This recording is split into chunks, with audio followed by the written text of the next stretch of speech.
Dan saudara, sore ini kita sudah bersama dengan pakar kesehatan Profesor Chandra Yoga Aditama.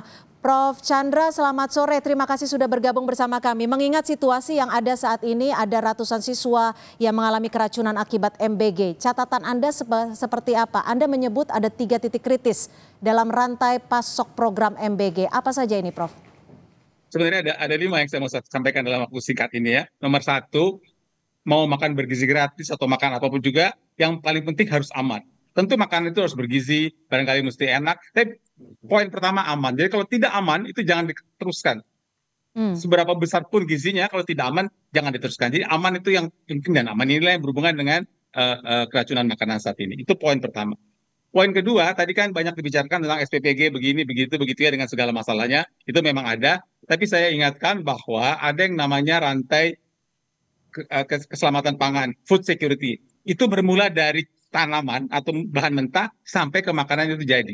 Jadi tidak bisa hanya 1 atau 2 disalahkan, jangan-jangan ada proses di tengahnya. Kalau makan bahan mentahnya tadi sebut-sebut ayamnya misalnya tidak bagus, maka proses berikutnya juga bisa rusak. Misalnya toh bahan mentahnya bagus, kalau waktu membawa truknya berhenti 3 hari gara-gara ada ferry yang macet, bahan bakarnya aja rusak. Jadi itu faktor kedua. Kemudian bagaimana gudangnya? Katakanlah pemasakannya sudah bagus, apalagi kalau tadi ada masalah tidak ada sertifikat segala macam. Tapi kalau bagus sekalipun, dia harus dibawa lagi ke sekolah. Itu juga ada masalah. Jadi ada berbagai tahap yang harus dilalui, dan itu mesti dicek satu persatu. Karena disrupsi dari satu proses saja, maka semua rantai ini bisa terganggu. Itu poin kedua. Poin ketiga, yang sekarang sudah terjadi kan 5.000 nih, ada tulisannya di bawah nih, 5.000 lebih siswa keracunan ya. Ini yang mesti ada proses penanganannya dengan baik, lebih 5.000 ini. Tadi kita bahas sedikit tentang apa yang terjadi pada anak. Saya ingatkan bahwa yang pertama mesti dilakukan kalau ada keracunan adalah melakukan PE, penyelidikan epidemiologis, sehingga tahu persis dari gradasi tadi mana yang terjadi. Yang kedua, yang ditangani bukan hanya sakit seperti yang ada di gendong ini. Tentunya kasihan, harus ditangani, diinfus segala macam.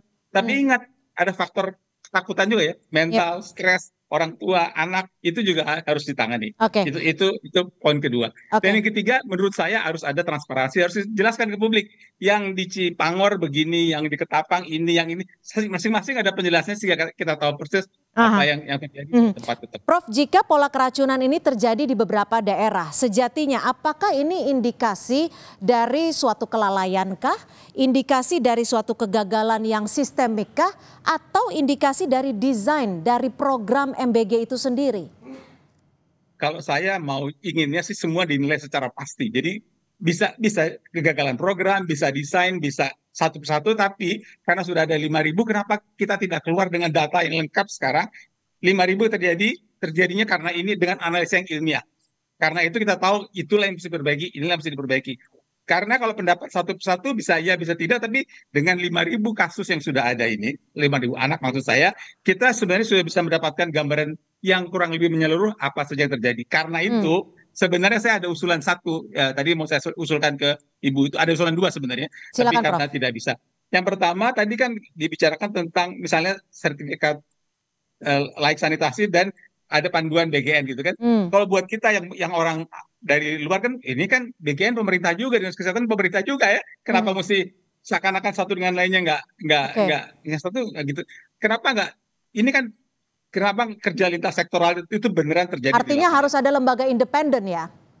Atau lembaga independen boleh, atau mereka kerja sama-sama. Jangan yang satu begini, yang satu begitu, itu akan mengganggu. Itu poin pertama. Poin kedua, sebenarnya ini saatnya sudah untuk melakukan pendekatan ilmiah. Saya usul ada 2 pendekatan ilmiah. Satu yang namanya survei kepuasan.